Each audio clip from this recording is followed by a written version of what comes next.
ទឹកដោះគោខ្មែរក៏មានគុណភាពលក់នៅចំនួនដូចក្រុមហ៊ុន Garisu ស្អីៗហ្នឹង Fresh Farm ផលិតបានគុណភាពអន្តរជាតិតែសមត្ថភាពផលិតតិចទុនកំណត់នៅពេលដែលទីផ្សាររបស់យើងមាន100យើងអាចផ្គត់ផ្គង់បានតែ20អញ្ចឹងជាជាងធ្វើអីដើម្បីឲ្យគាត់ពង្រីកបានគាត់មានសក្តានុពលហើយទីផ្សារហើយអតិថិជនទុកចិត្តហើយជួយគាត់ឥឡូវដូចយើងឲ្យដី free បាទកន្លងទៅគាត់ត្រូវជួលដីរាប់រយហិកតាដើម្បីដាំស្មៅយកឲ្យគោអញ្ចឹងគាត់ត្រូវចំណាយឥឡូវអត់ទេរត់ឲ្យ free ត្បូងទៅដើម្បីឲ្យក្រុមហ៊ុនក្នុងស្រុកហ្នឹងយកទៅផលិតបាទដើម្បីយកទៅមកវិញបានថ្លៃទឹកដោះគោសមរម្យគុណភាពជូនឲ្យផលិតផលក្នុងស្រុកឲ្យខ្ញុំចង់ឃើញនៅផលិតផលប្រើប្រាស់ច្រើនដូចខ្ញុំនិយាយក្រៅពីផលិតផលហូបចុកប្រហែលមុខហ្នឹងគិតមើលតើគ្រឿងសង្ហារឹមមួយចំនួនឬមួយក៏គ្រឿងផ្ទះបាយគ្រឿងប្រើប្រាស់មួយចំនួនដែលយើងអាចភ្ជាប់បាទអា backward linkage ហើយយើងមើលមកបើថាត្រូវការលើកទឹកចិត្តកុំលើកទឹកចិត្តតែមួយធ្វើជាខ្សែចង្វាក់ទៅលើកទឹកចិត្តជាខ្សែចង្វាក់បាទដើម្បីលើកទឹកចិត្តឲ្យមកភ្ជាប់ជាមួយឧស្សាហកម្មសិប្បកម្មនៅតាមកន្លែងជួនកាលមកស្រុកមកខេត្តព្រោះឥឡូវពូមួយផលិតផលមួយក៏ជាការគោលគំនិតដែលយើងបានធ្វើប៉ុន្តែអានេះខ្ញុំឲ្យគិតពីមាត្រដ្ឋានអញ្ចឹងជួនកាលពី3ស្រុកមកតំបន់ឬមួយក៏មកខេត្តផលិតផលមួយដើម្បីផ្គត់ឧទាហរណ៍ត្បូងឃ្មុំអញ្ចឹងទៅជាខេត្តដែលសក្តានុពលធំគុំគ្នាផលិតកស៊ូសម្រាប់បម្រើឲ្យការផលិតកង់ឡាននិងផលិតផលផ្សេងទៀតពីកស៊ូលបងដូចមាន4ឥឡូវនេះទឹកដោះគោមីមានស្អីពីទៀតខ្ញុំអត់ចាំស្ករសហើយស្អីមួយទៀតដែលរដ្ឋដាក់គោលដៅនៅក្នុងការកាត់បន្ថយការនាំចូលឈានទៅដល់ការកាត់ជាអតិបរមាឲ្យពង្រីកឧទាហរណ៍ថាមីអញ្ចឹងមីរបស់យើងពេលដែលវាសភាពការយើងជប់ប្រើរបស់ក្រៅប៉ុន្តែមីក្នុងស្រុកមានតែ20%ទេនៃទីផ្សារអញ្ចឹងដើម្បីលើកទឹកចិត្តឲ្យរីករដ្ឋត្រូវដាក់ចេញគោលនយោបាយលើកទឹកចិត្តពន្ធមួយចំនួនដើម្បីជួយសមត្ថភាពនៅក្នុងស្រុកផលិតពលមនុស្សត្រូវការប្រើ100%ឧទាហរណ៍ថាមួយឆ្នាំត្រូវការ1លានកញ្ចប់ក្នុងស្រុកក្រុមហ៊ុនប្រមាណពី3ឥឡូវផលិតបានតែ200000អញ្ចឹងបើយើងចង់ឲ្យមីនេះទៅថ្ងៃក្រោយជាផលិតផលមួយអាចកើនឡើងដល់80000ហើយនាំចូលតែ20000តើតែជួយអ្នកក្នុងស្រុកឲ្យផលិតឲ្យបានច្រើនអញ្ចឹងហើយបើយើងដាក់ចេញគោលដៅគោលការណ៍អនុគ្រោះពន្ធស្អីៗហ្នឹងដើម្បីលើកទឹកចិត្តឲ្យទៅបាទយើងមិនអាចគ្រាន់តែនិយាយចង់បានហើយឲ្យចេញជារូបរាងទេគឺត្រូវតែជួយគេឲ្យដឹកដៃធ្វើកន្លែងណាដែលអាចធ្វើបានពិភាក្សាជាមួយគេទឹកដោះគោដូចគ្នាឥឡូវយើងសួរទៅទឹកដោះគោខ្មែរក៏មានគុណភាពលក់នៅចំនួនដូចក្រុមហ៊ុន Garisu ស្អីៗទៅ Fresh Farm ផលិតបានគុណភាពអន្តរជាតិតែសមត្ថភាពផលិតតិចទុនកំណត់នៅពេលដែលទីផ្សាររបស់យើងមាន100យើងអាចផ្គត់ផ្គង់បានតែ20អញ្ចឹងជាជាងធ្វើអីដើម្បីឲ្យគាត់ពង្រីកបានគាត់មានសក្តានុពលហើយទីផ្សារហើយអតិថិជនទុកចិត្តហើយជួយគាត់ឥឡូវដូចយើងឲ្យដី free បាទកន្លងទៅគាត់ត្រូវជួលដីរាប់រយហិកតាដើម្បីដាំស្មៅយកឲ្យគោអញ្ចឹងគាត់ត្រូវចំណាយឥឡូវអត់ទេរត់ឲ្យ free ត្បូងទៅដើម្បីឲ្យក្រុមហ៊ុនក្នុងស្រុកហ្នឹងយកទៅផលិតបាទដើម្បីយកទៅមកវិញបានថ្លៃទឹកដោះគោសមរម្យគុណភាពជូនឲ្យផលិតផលក្នុងស្រុកហើយខ្ញុំចង់ឃើញនៅផលិតផលប្រើប្រាស់ច្រើនដូចខ្ញុំនិយាយក្រៅពីផលិតផលហូបចុកនេះគឺជាប្រសាសន៍របស់លោកនាយករដ្ឋមន្ត្រីហ៊ុនម៉ាណែតកាលពីព្រឹកមិញប្រហែលជា8ទៅ10ម៉ោងកន្លងទៅណាប្រហែលជា8បាទប្រហែលជា8ទៅ10ម៉ោងកន្លងទៅជាប្រសាសន៍របស់លោកនាយករដ្ឋមន្ត្រីរបស់លោកនាយករដ្ឋមន្ត្រីហ៊ុនម៉ាណែតណា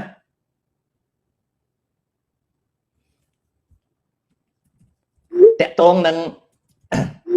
ផលិតផលក្នុងស្រុកអ្វីដែលលោកនាយករដ្ឋមន្ត្រីហ៊ុនម៉ាណែតមានប្រសាសន៍គឺស្ដាប់ទៅពីរោះប៉ុន្តែយើងរៀនសម្គាល់មេដឹកនាំនិយាយយើងរៀនសម្គាល់មេដឹកនាំនិយាយទី1តើមេដឹកនាំគិតពីបញ្ហានឹងឬទេដំបូងយើងរៀនសម្គាល់មេដឹកនាំនិយាយណាតើមេដឹកនាំនឹងគិតពីបញ្ហានឹងជាក់លាក់ឬទេ Does the leader truly focus on the issue តើមេដឹកនាំយកចិត្តទុកដាក់ពិតប្រាកដលើមេត្តារឿងនឹងឬទេ Does the leader truly focus on that issue ដំបូងសួរសិនតើ issue ជាអ្វី issue ដែលលោកនាយករដ្ឋមន្ត្រីហ៊ុនម៉ាណែតនិយាយគឺផលិតផលក្នុងស្រុកផលិតផលក្នុងស្រុកណាអញ្ចឹងតើផលិតផលក្នុងស្រុកលោកនាយករដ្ឋមន្ត្រីលើកពីអ្វីដូចមាន4ឥឡូវនេះទឹកដោះគោមីមានស្អីពីទៀតខ្ញុំអត់ចាំស្ករសហើយស្អីមួយទៀតដែលរដ្ឋដាក់គោលដៅនាយករដ្ឋមន្ត្រីអត់ដឹងថាផលិតផល4ហ្នឹងជាស្អីទេហើយអាដែងដែលនៅអង្គុយក្រោយហ្នឹងវាដឹងតែស្ករសមួយទេអាទី4ហ្នឹងក៏អត់ដឹងដែរបានសេចក្តីថាមន្ត្រីហើយនឹងនាយករដ្ឋមន្ត្រីអត់ដឹងថាខ្លួននិយាយអំពីផលិតផលអីទេរបៀបស្ដាប់កាលណាយើងយកទៅជាស្ដាប់ណាកាលណាយើងយកទៅជាស្ដាប់ខ្ញុំមិនមែនចាប់កំហុសទេតែខ្ញុំចង់និយាយថា តើមេដឹកនាំពិតជាដាក់សតបដ្ឋានលើបញ្ហាឬទេតើមេដឹកនាំពិតជាយកចិត្តទុកដាក់លើបញ្ហានឹងឬទេនាយករដ្ឋមន្ត្រីឡើងនិយាយនៅក្នុងវេទិកាមានមីក្រូហ្វូនអត់ដឹងថាវត្តផលិតផល4ហ្នឹងជាអ្វីទេចំណែកអាដែងតែអង្គុយក្រោយមេដឹកនាំងាកសួរក៏វាឆ្លើយបានតែមួយទេស្ករសអាមួយអាទី4វាអត់ដឹងថាស្អីទេអញ្ចឹងមានន័យថាមន្ត្រីរបស់គណៈរដ្ឋមន្ត្រីពួកអាដែងតែនៅក្រោយហ្នឹងហើយនឹងនាយករដ្ឋមន្ត្រីហ្នឹងអត់មានធ្វើលំហាត់លើមេតិកាហ្នឹងទេបានសេចក្តីថាលោកនាយករដ្ឋមន្ត្រីហ៊ុនម៉ាណែតនិងមន្ត្រីរបស់គាត់គ្រាន់តែ bla bla bla bla មានន័យថាគ្រាន់តែនិយាយឲ្យថ្លង់យើងទេរាជការគ្មាននយោបាយទេនេះគឺជារបៀបស្ដាប់ខ្ញុំមិនមែនចាប់កំហុសរដ្ឋាភិបាលទេខ្ញុំចង់ជម្រាបថាសូមព្រះជាម្ចាស់លោកនាយករដ្ឋមន្ត្រីអើយបើមិនបានគិតទេសូមមេត្តាលោកគិតឲ្យបានច្បាស់លាស់ទៅតែបើលោកមិនគិតទេក៏សូមលោកមិនបាច់និយាយភូតប្រជាជនទេនាំឆ្កែអស្ដាប់បានទេខ្ញុំចង់ឲ្យរាជការធ្វើកិច្ចការដ៏មានប្រសិទ្ធភាពតែបើនាយករដ្ឋមន្ត្រីអត់ដឹងថាផលិតផលនឹង4នេះជាអ្វីហើយអាថោងនៅខាងក្រោយនឹងក៏វាអត់ដឹងមានន័យថាទាំងមន្ត្រីទាំងនាយករដ្ឋមន្ត្រីអត់មានបានគិតរឿងហ្នឹងទេបងប្អូនប្រុសស្រីតើការស្ដាប់របស់ខ្ញុំពិតឬមិនពិតសមហេតុផលទេត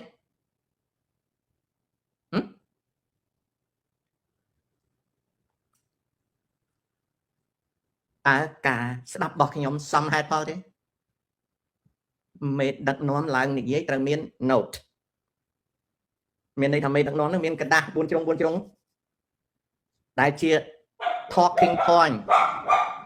ជា talking point មានន័យថាម៉េច talking point មានន័យថាចំណុចសំខាន់នៃសេចក្តីថ្លែងណាចំណុចសំខាន់នៃសេចក្តីថ្លែងការណ៍របស់នាយករដ្ឋមន្ត្រីអត់មាន note ចំណែកអាមីហើយនឹងអាថោងដែលនៅអង្គុយពីក្រោយវាអត់មាន preparation វាអត់មានការត្រៀមលក្ខណៈសម្រាប់បម្រើចវាយវាទេអាមន្ត្រីដែលនៅក្រោយហ្នឹងវាអត់មានចាំបម្រើលោកនាយករដ្ឋមន្ត្រីហ៊ុនម៉ាណែតទេសួរវាអត់ដឹងមានន័យថាទាំងមន្ត្រីទាំងគណៈអធិបតីអត់មានធ្វើលំហាត់លើមេតិកានយោបាយហ្នឹងទេបានសេចក្តីថាការដែលនិយាយនេះគឺគ្រាន់តែនិយាយឲ្យឆ្កែអតែដល់ពេលទៅផ្ទះវិញឆ្កែក៏ហេវម្ចាស់ក៏អត់ធ្វើនេះគឺជារបៀបស្ដាប់បន្តទៅទៀតនៅក្នុងការកាត់បន្ថយការនាំចូលឈានទៅដល់ការកាត់ជាតែបរិមាណឲ្យពង្រីក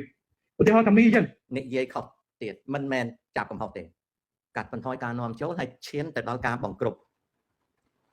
មានន័យថានាយករដ្ឋមន្ត្រីហ៊ុនម៉ាណែតកំពុងតែដាក់គោឬដាក់សេះបែកក្បាលបញ្ច្រាស់មករករទេះឬក៏ភាសាខ្មែរគេហៅថាយករទេះទៅទឹមមុខគោបងប្អូនគោមិននឹមបើគេទឹមគេដាក់រទេះឲ្យគោវាអូសប៉ុន្តែអ្វីដែលលោកហ៊ុនម៉ាណែតមានប្រសាសន៍គឺជាការទឹមរទេះមុខគោរាជការមិនអាចនិយាយពីកាត់បន្ថយការនាំចូលមុនបង្កើនផលិតផលក្នុងស្រុកទេសុំសួរតើខ្ញុំនិយាយត្រូវឬខុសគេមិនអាចដាក់នយោបាយកាត់បន្ថយការនាំចូលមុនពេលដែលគេបំពេញទីផ្សារដោយផលិតផលក្នុងស្រុកទេ You cannot reduce importation of products before you prepare to supply market នៅក្នុងស្រុកគេមិនអាចកាត់បន្ថយផលិតផលបានមុនពេលគេត្រៀមបំពេញសេចក្តីត្រូវការក្នុងស្រុកទេ If you cannot supply your local market local market how do you reduce your importation បើអ្នកគ្មានការត្រៀមលក្ខណៈបំពេញទីផ្សារក្នុងស្រុកទេបើអ្នកគ្មានផលិតផលសម្រាប់គ្រប់គ្រងតម្រូវការទេតើអ្នកបានស្អីនឹងទៅកាត់បន្ថយការនាំចូលមានន័យថាលោកនាយករដ្ឋមន្ត្រីគ្រាន់តែនិយាយតែលោកនាយករដ្ឋមន្ត្រីអត់មានធ្វើលំហាត់ច្បាស់លាស់ទេ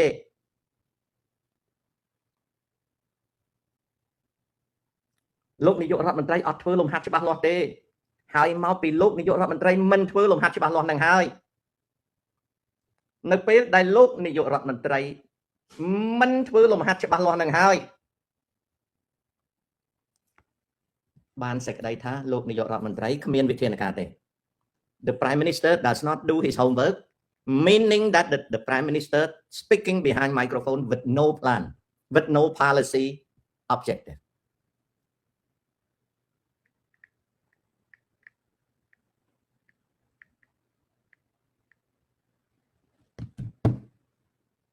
មានន័យថាលោកនាយករដ្ឋមន្ត្រីអត់មានត្រៀមនយោបាយទេ So the way that he spent time talking behind microphone didn't do a thing និយាយឲ្យតែឆ្កែអទេ You see what happened មីរបស់យើងពេលដែលមានសភាពការយើងជប់ប្រើរបស់ក្រៅប៉ុន្តែមីក្នុងស្រុកមានតែ 20% ទេនៃទីផ្សារអញ្ចឹងដើម្បីលើកទឹកចិត្តឲ្យរដ្ឋត្រូវដាក់ចេញគោលនយោបាយលើកទឹកចិត្តពន្ធមួយចំនួនដើម្បីជួយសមត្ថភាពនៅក្នុងស្រុកផលិតពួកមនុស្សត្រូវការប្រើ 100% ឧទាហរណ៍ថាមួយឆ្នាំត្រូវការ1លានកញ្ចប់ក្នុងស្រុកក្រុមហ៊ុនប្រមាណ 2-3 ឥឡូវផលិតបានតែ 20,000 អញ្ចឹងបើយើងចង់ឲ្យមីនេះទៅថ្ងៃក្រោយជាផលិតផលមួយអាចកើនឡើងដល់ 80,000 ហើយនាំចូលតែ 20,000 ទាល់តែជួយអ្នកក្នុងស្រុកឲ្យផលិតឲ្យបានច្រើនចឹងហើយបានយើងដាក់ចេញគោលដៅគោលការណ៍អនុគ្រោះពន្ធស្អីៗហ្នឹងដើម្បីលើកទឹកចិត្តឲ្យទៅបាទយើងមិនអាចគ្រាន់តែនិយាយចង់បានហើយឲ្យចេញជារូបរាងទេគឺត្រូវតែជួយគេឲ្យដឹកដៃធ្វើការអនុគ្រោះពន្ធឲ្យផលិតករក្នុងស្រុកគឺជាមធ្យោបាយមួយដែលខ្ញុំគ្រប់គ្រងក៏ប៉ុន្តែมันគ្រប់គ្រាន់នឹងជំរុញផលិតកម្មទេវាទាល់តែលោកនាយករដ្ឋមន្ត្រីហៅសហគ្រិនមកប្រជុំផាត់តែជាមួយគ្នានិយាយឲ្យសហគ្រិនមេដើម្បីដាក់គោលដៅផលិតកម្មហើយទន្ទឹមគ្នានឹងរំលឹកផលិតករកុំឲ្យនាំសាច់មីច្រកស្បោងដាក់ស្លាកខ្មែរបើគ្រាន់តែអនុគ្រោះពន្ធវាមិនអាចជួយបានទេពីព្រោះអ្វីពីព្រោះសហគ្រាសនៅក្នុងស្រុកបង់ពន្ធលើប្រាក់ចំណូលតាមិនមែនបង់ពន្ធលើអីបង់ពន្ធលើប្រាក់ចំណូលអញ្ចឹងបើរដ្ឋាភិបាលរំលោះពន្ធឲ្យបែរទៅជាពន្ធហ្នឹងคล้ายទៅជាវិធីនាំចូលហើយសុំលើកលែងពន្ធដោយកែវិក័យប័ត្រថានាំចូលវត្ថុធាតុដើមតែតាមពិតវាចូលវានាំចូលដុំមីទាំងមូលវានាំចូលកញ្ចប់ហើយវាត្រូវគ្នាជាមួយគយវាធ្វើกระดาษថាវានាំចូលវត្ថុធាតុដើមក្នុងរោងចក្រមីវារួចពន្ធនាំចូលចំណាយផលិតផលក្នុងស្រុកនៅតែអត់មានដដែលនេះត្រូវគិតឲ្យដឹងណា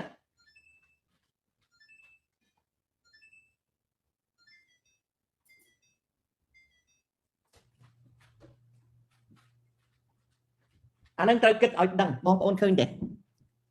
បើរាជការគ្រាន់តែនិយាយថាលើកពន្ធដារវានាំមីទាំងតោនចូលវានាំមីចូលវានាំស្បោងចូលណាវានាំមីចូលវានាំកញ្ចប់ចូលវានាំប្រអប់ចូលហើយវាគ្រាន់តែចាប់ដាក់អូខេវាគ្រាន់តែចាប់ដាក់ហើយវាលក់ចាញ់ទៅវាថាមីខ្មែរមីកម្ពុជាមីអង្គរមីបាយ័នមីចតុមុខវាអត់បង្កើតការងារក្នុងស្រុកច្រើនវាអត់ផលិតវាជិះសេះលែងដៃលើនយោបាយលើកពន្ធរបស់រដ្ឋាភិបាល Do you see the problem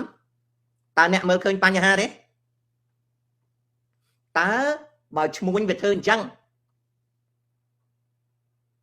តើផលិតផលក្នុងស្រុកមានទេអត់ទេ